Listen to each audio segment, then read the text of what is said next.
In this chapter, we'll add gestures to our app.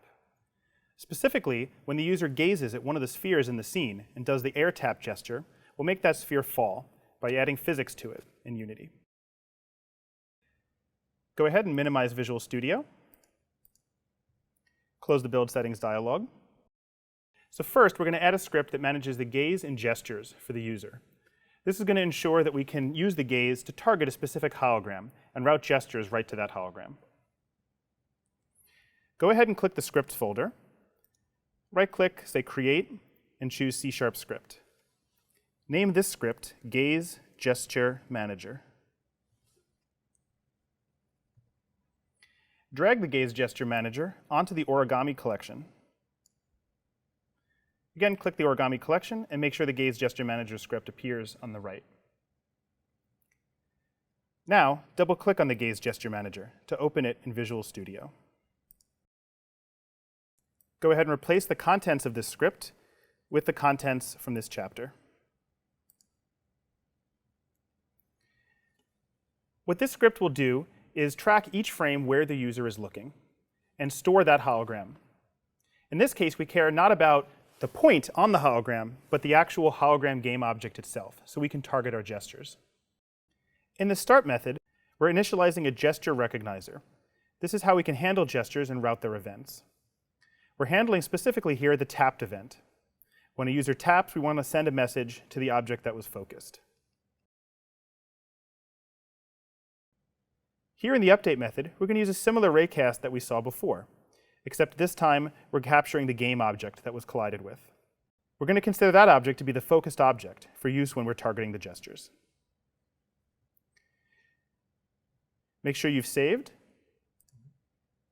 And now we'll create a second script, Sphere Commands.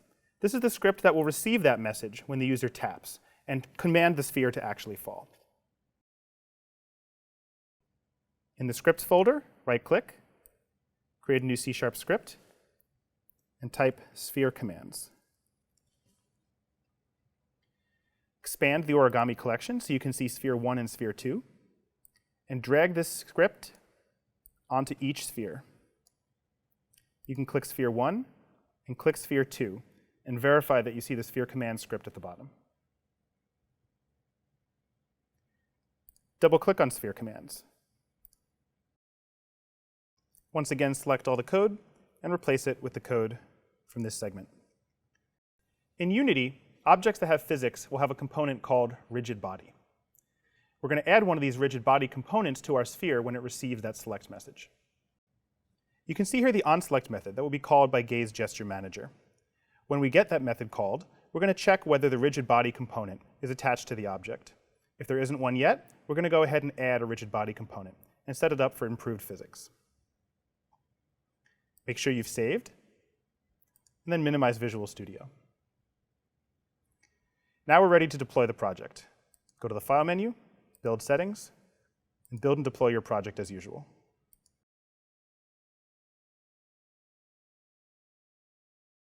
Now, when you gaze at a hologram, you can do the air tap gesture with your hand to select that hologram and cause it to fall.